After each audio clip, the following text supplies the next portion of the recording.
The business edition of 21 Minutes with KKB is proudly brought to you by MTN Business Broadband.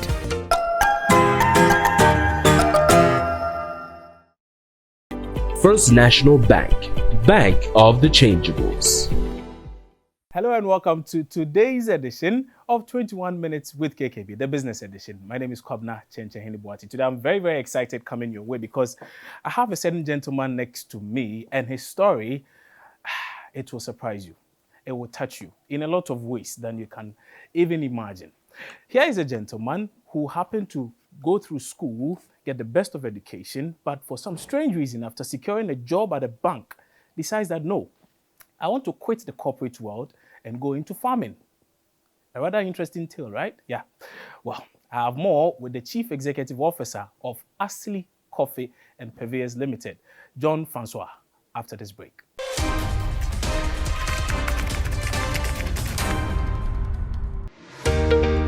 When we connect, everything is possible.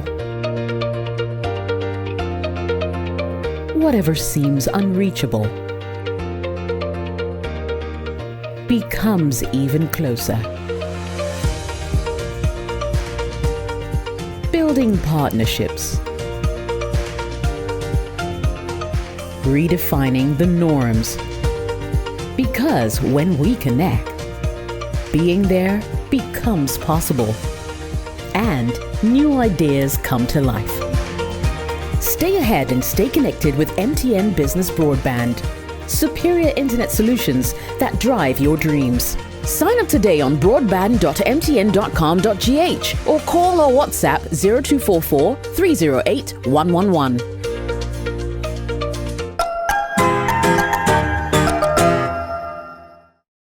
Many thanks for staying with us right here on the business edition of 21 Minutes with KKB. Like I said, this show is proudly brought to you by MTN Business, and MTN Business is your partner for good. And for the several of you watching right now, for those of you who own micro, small, and medium scale businesses, well, MTN Business has something good for you. It's called the SME Plus. Now, this is something you need to understand. Now, the service simply allows you to choose from affordable packages and enjoy talk time, SMS data, and business content all bundled in one subscription. Now, the other exciting news is that you get free on-net calls every Monday from 7 a.m. to 7 p.m. All you have to do is to simply dial *5060# to sign up today. Also, you can WhatsApp or call the number 0244 308 111 for more information and stay connected everywhere you go. It is also brought to you in partnership with First National Bank. Now, First National Bank is offering businesses, both big and small, an opportunity to switch and enjoy 0 monthly account fee with any of their business check accounts. Now, 3 months fee free banking anytime you open a business check account between now and September 2022. This makes business sense, right? Of course it does. Now, the impossible just got bigger and better with First National Bank. Bank of the Changeables. One small change, remember, can make a huge difference. All you have to do is to visit any of your branches in Accra, Kumasi, or Takoradi, or call 0242 435 050, and we'll send one of our friendly business bankers to you to start the switch process. First National Bank. Now, how can we help you? We are coming to you live from Selassie Bar and Grill at Nmajo. Of course, to the interview. And my guest is none other than the Chief Executive Officer of Asili Coffee Purveyors Limited, John Francois. John, good day. How are you doing? Very well. It's good to see you. It's been a long time. It has. With the beard and everything. Yeah. You're a big man. So in my intro, I mentioned that you have a very interesting story. And for a lot of people, hearing such a thing is very inspiring. But of course, before we come to that, tell us a bit about yourself. Who is John Francois? John is Ghanaian born and bred. I'm just your average guy who has a goal, I would like to say. I wasn't born with one. It was one that I acquired as time went on. It's just sometimes life speaks to you, you know, and then you sort of gain some clarity. Went to school here. Of course, I went to university and then came back down, went into finance like most people try to do. It's one of the clear-cut routes. I wasn't satisfied. I didn't feel like there was enough of an impact from my daily activities. So I looked elsewhere. And the rest is Asili. Yeah, exactly. Asili history. Yes. Okay. Yes. You're making history, but back to the fact that so essentially you got the best of education. You managed to go into a field a lot of people clamor for. A lot of young people really want to go into. You were a banker, right? Yeah, I was. So you went into the bank. You were doing such a good job. You were getting paid well, I suppose. Why then would you want to risk all of that and say, no, I don't want to do banking, I want to do farming? Okay, so it's as I said. I'm working in the bank. It's excellent environment. The prospects are there. It's very secure. Or, I mean, as secure as employment can be nowadays, anyway. But there's something missing, you know, and more often we're young, so something speaks to you, you know, and you know that this is a period where you can take certain risks, you know. So if indeed you want to explore what it is that you can truly become, this is the time that you execute such a transfer. Okay, so I'm born and bred Ghanaian. My dad is actually half St. Lucian and half from Akuapem, and my mom is from Akuapem. Okay. So I have an affinity with the Akuapem area. Right. So on journeys there, I look at the our area, and I feel like, okay, look, let me contribute my own quota to my community as well. So when you look around, you see that there's vast fertile land, right? So then it's almost it clicks immediately that maybe agriculture is something that this area can support, right? Of course, I'm not saying that I was there to resolve any issues, but just to contribute to my quota, right. That is as an indigene, right? So I thought, look, I drink a lot of coffee, right? Like, I mean, most bankers do, right? And I thought, look, maybe I can go into this, because my grandfather on my mother's side, J.S. Martinson, he was, I believe, he was an MC, I think, back in the day. It was called a mayor or something. And he also planted coffee, actually, in an area called Ahabanting. It's close to the Konko area in Akuapem as well. So I was like, oh, maybe I can try this, you know. So I decided, look, let me bite the bullet and try and establish something in my hometown. Yes. Okay, yes. So it makes perfect sense why you decided to go into coffee then, but if you were looking at commercializing such a product, one would say, why not consider, say, cocoa? Or any other thing? Right. Okay, so so in terms of trends, right? When you look at the global coffee consumption, right? You look at the coffee industry is a juggernaut, right? It's massive, and the barriers to entry as compared to cocoa are lower. So you think about it in the sense that if I grow my coffee now, right, I need to add value, you know, so I can produce products like these. Yes, it's still very expensive to go into commercial and processing, but it's much less expensive than going into processing chocolate, which is a heavy-duty industry. So ultimately, commercializing coffee and being able to export and tap into the global coffee flow, or say, yes, coffee business, coffee industry, it was the barriers were just much lower for me. So I thought I'd go into that. So if I get you correctly, you were looking at going into, yes, of course, producing coffee, but not just limiting yourself to the beans, like a lot of the ordinary farmers do. You were looking at processing it, yes, and then getting much more value from it, and then exporting and making some. Correct. Okay. Correct. I can imagine that must be a lot of investment. Yes. A lot of ambition, because ordinarily, if you did enough and just sold it, you still make some money. 100%. Okay. 100%. But yes. Beginning to look beyond the norm and trying to look at processing, like I said, I think that must have been a very bold thing. Could money have been the only motivating factor when you were considering that extra layer in the production process? Not at all, actually. So, truthfully, as I said, I consider myself a bit of a social entrepreneur. Okay. So the issue was I'm going back to contribute to my quota, right? Just producing raw green beans, it's not enough, right? What it is that we want. Do you mind? Can I touch this? Oh, sure. Okay. So what it is that we want to. It's to serve more as hope, you know. Right. That yes, an average guy like me can come in and produce something that can compete on the global stage, because we export this. Right. This is already in the US. Right. And so it's an impact that goes, in my opinion, beyond. Yes, because then people are like, oh, you know what? If this guy can do it as well, then so can we, right? Because I don't think I was the best student in school. I mean, other people look and think, look, I can do this as well, you know. So it's more of it's like a little symbol, you know, that you plant in your community, you know, an ideal, you know, an idea. You know that, and we know ideas are very powerful as well. Actually, yes. So that was majorly why we went into processing. You know, and also, of course, because we make larger margins processing, we can pay the farmers better for their produce. Because if we are selling it raw produce, the margins that you make on trading, general trade, are very small. So then you are unable. You even try and barter down with the farmers. But when you're producing stuff like this, right? You're making, I mean, fair, yes, quite a margin. Then you can afford to pay your brothers a little bit more as well, so that they can also move from there. I see. Okay.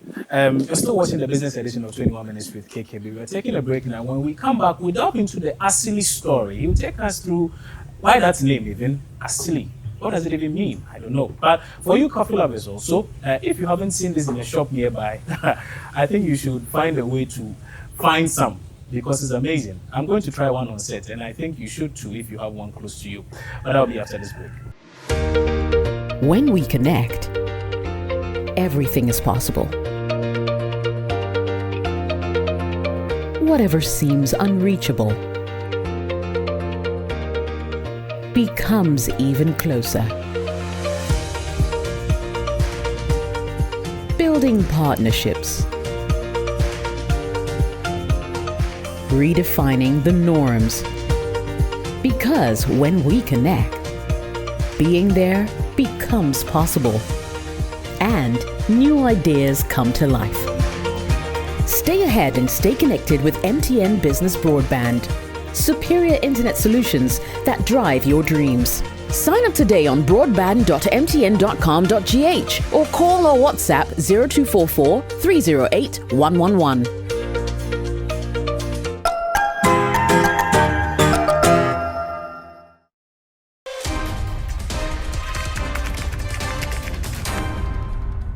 You're welcome back. And like I said, today we are talking coffee, and we are dealing with the CEO of, my coffee is ready. Aha.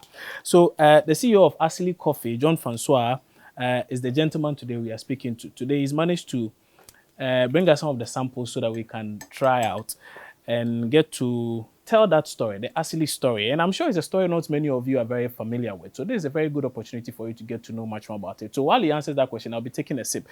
So, John, tell us really, the name Asili and the like, we'll come to that in a short while, but I saw you take this from a bag. Usually I don't see coffee in a bag, so why coffee in a tea bag? Oh, right. Right. Okay, so when we initially invested into That's good. Yeah? That's very good. I'm glad you like it. I'm glad you like it. I'm glad you like it. So what it is look, Africa is the final frontier, right? And would it not be beautiful if we grow, process, and consume our own? Of course. Now, in order to facilitate this, we need to understand certain things. Right. This, as I said, we export, right? So this is doing well in the United States, right? It's doing well. But that's because they have the structures or the equipment to be able to brew coffee like this. This is actually even whole beans, so it's in a roasted bean form, right? So they mainly go to restaurants. Now, we want our brothers and sisters all over Accra to be able to have coffee, premium coffee that they don't need to go into a hotel or a restaurant to have, right? So we are democratizing access to quality.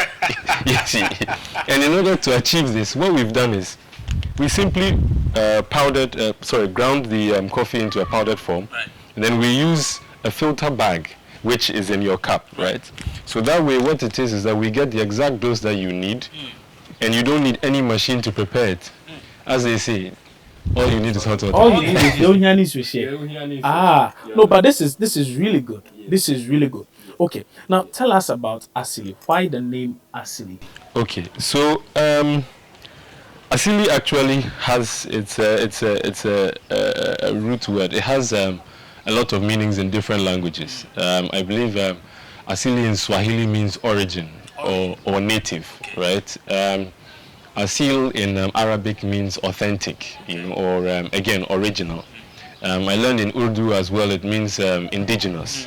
I think even Hausa has a similar asali. I think. Okay. So basically, all in all, it's just a word that means original, or from home, indigenous. So it's a word that resonated with me because it was a project that was engaged in from home. Of course, we stretched all the way into Greater Accra, etc. But ultimately, the idea was sparked from home. I see. Yes. But prior to going into this, did you have any knowledge in farming or coffee production? Actually, I was just a consumer, like everybody else. I had to learn on the job, which is something that I encourage a lot of people to do. Just because you don't have a general background in something doesn't mean that you can't actually teach yourself. Right. There are a lot of resources nowadays, online, free courses, even some of our friends who have studied and are now tutoring others as well, So I think it's something that we need to look at, self-learning. So my background, as I said, was in finance. So I only understood the in money, out money, the flow. Yeah. But in terms of farming and even manufacturing, all of this I had to learn as I was going along. Well, look at your packaging. And to be honest with you, before this interview, I managed to pass through a few shops at airports and the like, just to see if some of your products were even available. And yes, a number of them were there. Yeah. And I saw people patronizing them. I actually got some colleagues of mine I was with also got some. They have actually been taking a lot more of your products than I have. Wow. They know themselves. I'm sure they are smiling. But looking at the packaging alone even, it tells me a lot has gone into it. Some say for a lot of African products, some of the biggest challenges we have is quality and then packaging. How have you managed to get it so right? Because the quality is good. I just tasted it. And as you can see, the packaging is awesome. So how have you managed it? I would love to say there's an easy way to get things right, but nobody, well, maybe some people have, but you really get things right on the first try. Right. With the packaging, I worked with some very good designers. Right. But even as it is now, there's still a few things that we're going to be correcting as time goes on. It's I would say, if you want to avoid rudimentary errors, you need to find some of your colleagues who are already, that is if you don't have the budget, you need to find some of your colleagues who are already in design or in media, and they can help you out. You also need to look at the people and what it is that they find attractive, and then you work from there. With the Asili Premium, that's the initial packaging that we had, because this was launched first and then this came in too. Okay. We had to really go all out because we had a point to prove. Because if we are saying that indeed world-class products can be manufactured in Akuapem or in somewhere in Akuapem, for example, right? We need to be able to walk the talk, So we produce something that can leave the shores of Ghana, that can be procured, people vote for your product with their money, So if it successfully left the shores, then it's a winner, So we needed to go all out from the onset. Yes, yes. All of this will boil down to even cost, I believe. So your cost of production vis-a-vis selling and making something small on it so you can share with the people of Akuapem who work so hard to get these premium beans out. How is that also like really cost of production? A young guy like you putting in so much effort, so much money, investing in this, how are you even able to break even? Should I put it that way? You need to prove certain things to people. You know, you need to engage in market research. You need to lay out a proper plan, because I mean, nobody's going to just give you free money just like that, right? Well, there are some people who have this privilege, but I'm talking about across board on the average. So I had to put together a proper plan, and then I managed to get some seed capital. This was within our family ranks. From there, you know, we introduced coffee into the Akuapem area. So we cannot, how do I say, we cannot practically inform every single farmer or provide the necessary inputs for them to plant. So what we did is we leaned on some initiatives that are currently happening, right? And we managed to get some seedlings to the Akuapem area. But in order to get the seedlings to come to the Akuapem area, we needed to put the factory up first, you know, because then government looks at the factories, and then we find a way to exactly. Then they provide, inputs in terms of seedlings for people to plant. So then, of course, we also as promoters have to go around in the various areas. So we've gone from all the way from Pokrom to Tinkong, all the way to Aprede. Just telling people, look, you can plant some coffee. When it's ready, we'll come and buy it from you, we'll process it. You know, so this, of course, is also a function of money. We set up the Akuapem Coffee Growers Association, right, which is a consolidation of all the actors in the value chain in the Akuapem area. And this is for them, it serves sort of as a communication point, you know, to serve as for the stakeholder group, you know, so that they can directly liaise with government as well. And after setting it up, of course, I have taken a step back, because if not, it's almost a conflict of interest. Yes, so that was set up so they can be protected even from me, right?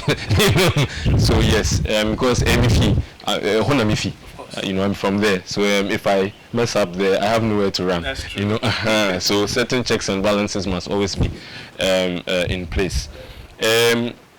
But yeah, so across board, we managed to lean, as you can see, on certain initiatives, as well as certain structures that are already there, you know, in order to push the agenda. See, very, very interesting conversation so far, and we'll be delving some more into the funding bit of your business. You've told us that you got a chunk of the support at the initial stages from within your family ranks. Yes. We'll go a bit more into that in a short while.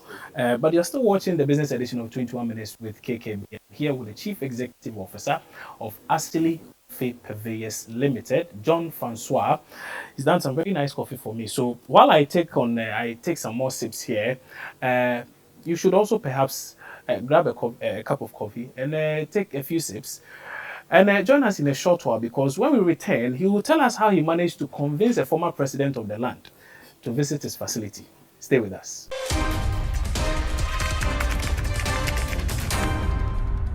Right, so you're welcome back. We went for that very quick break. It was a coffee break, and so we are back now with John Francois, the Chief Executive Officer for Achimota Coffee Purveyors Limited. Francois, you're telling us about getting the needed funding when you were starting up this company, and the fact that you managed to get some support from family. Yes. Oftentimes, people say getting the funds is the biggest challenge. Is that really the case? Especially for a startup. Right. You have zero track record. I mean, think about it. Who are you to come for money? Right. You get my point. Right. It's like, okay, I decided I want to sell socks. Have I ever sold socks before? Never. You know, do I even know where to get the socks from? No.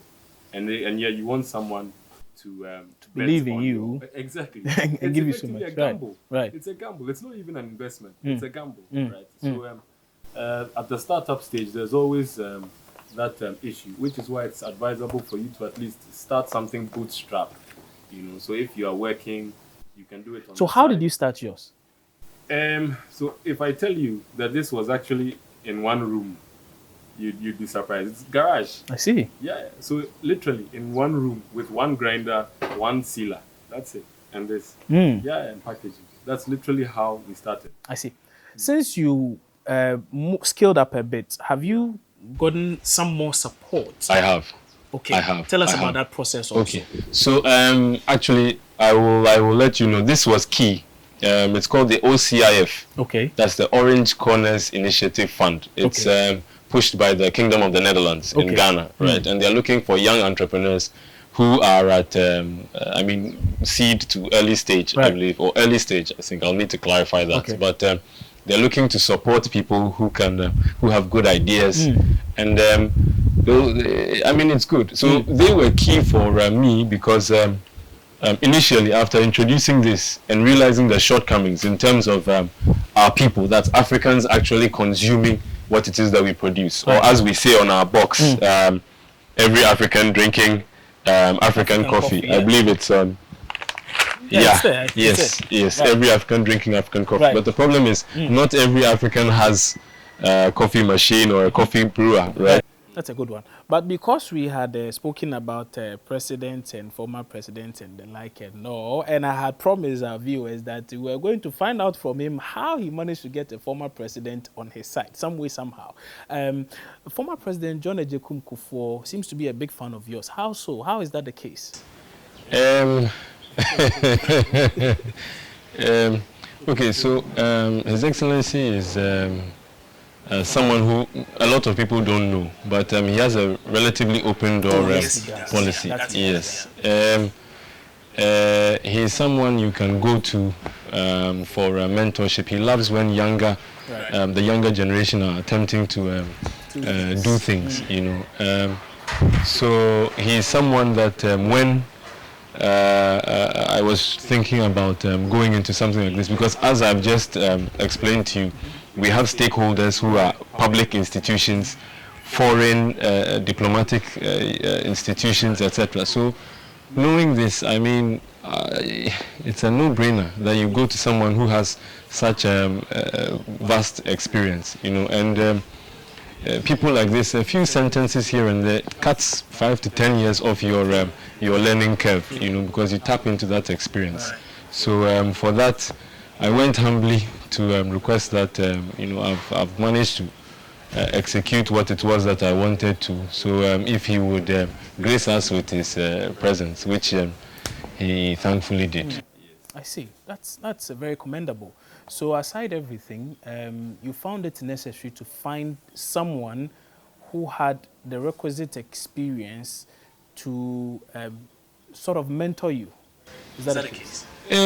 Yes, indeed. And just to let other young entrepreneurs know, mentorship is key.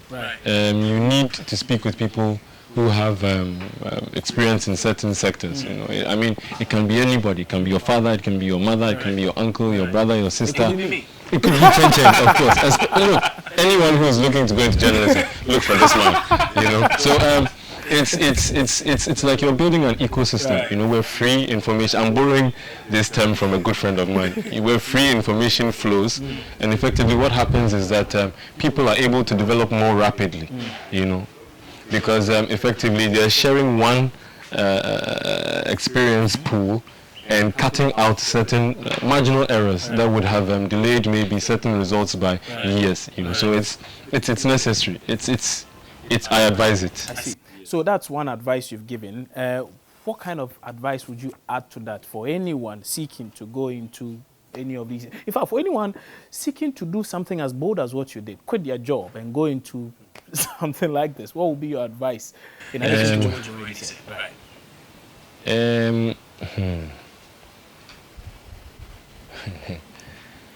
It's you need to be prepared. You need to be very prepared mentally. You need to be prepared. It's a tough one. It's a tough call. Extremely tough, and also it depends on your own socioeconomic. Your own economic situation as well. Perhaps I would advise you stay in your job whilst you are working on your plans. and then build gradually. Because I mean, everybody is always criticizing 9-to-5 jobs, but there's nothing wrong with a 9-to-5. Right. A 9-to-5 job is a great way to build your war chest, to then invest in something that is of your own desire.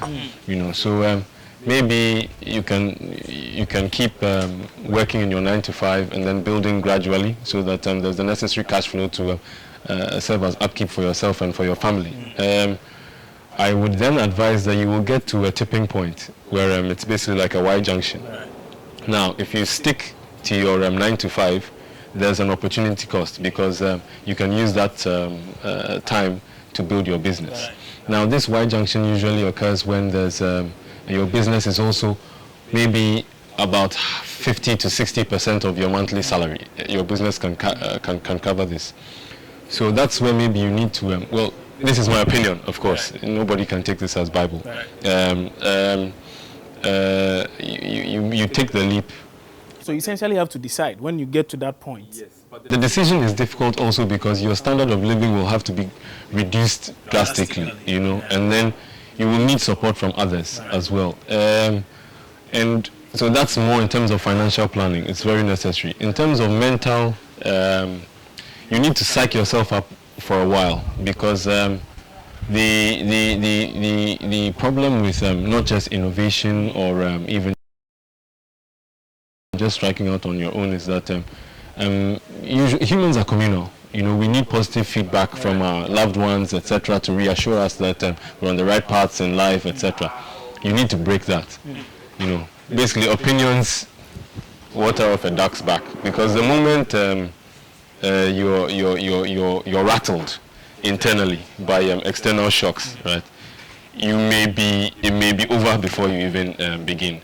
Yes, you need to be able to steel yourself. Yes, so because you'll hear opinions. Some people don't like our packaging. I hear all sorts of things all the time, you know. And then there's even what's more perhaps painful for some entrepreneurs, where you suffer the initial abuse, where it's like, oh, you understand. Francois, thank you for joining. Thank you. I'm really grateful you took time off to come tell us much more about the Asili story. I know you go places. It's just the start. You know, John Francois is Chief Executive Officer for Asili Coffee.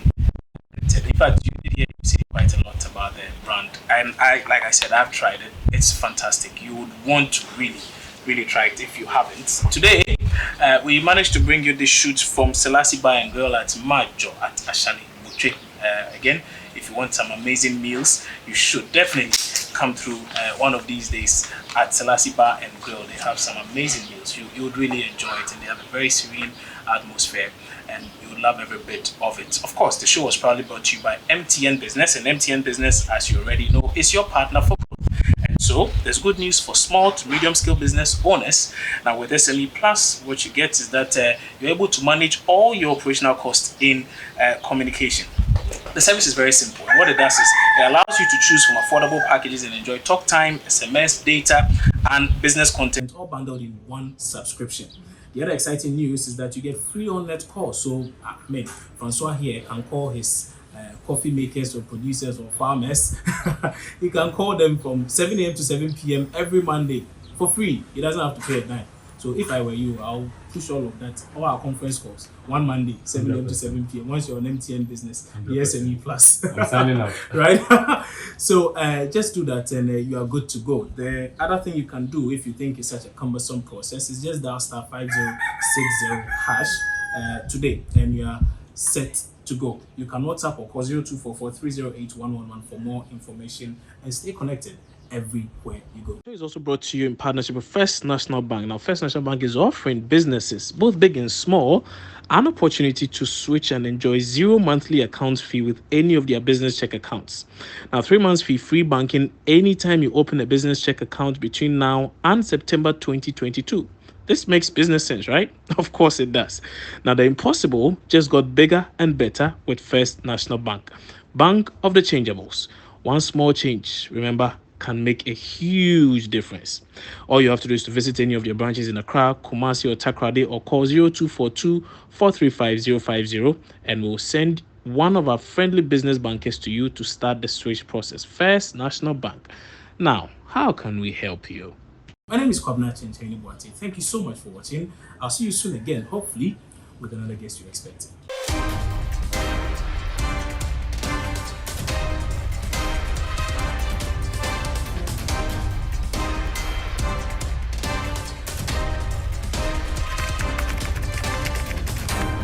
The business edition of 21 Minutes with KKB was proudly brought to you by MTN Business Broadband.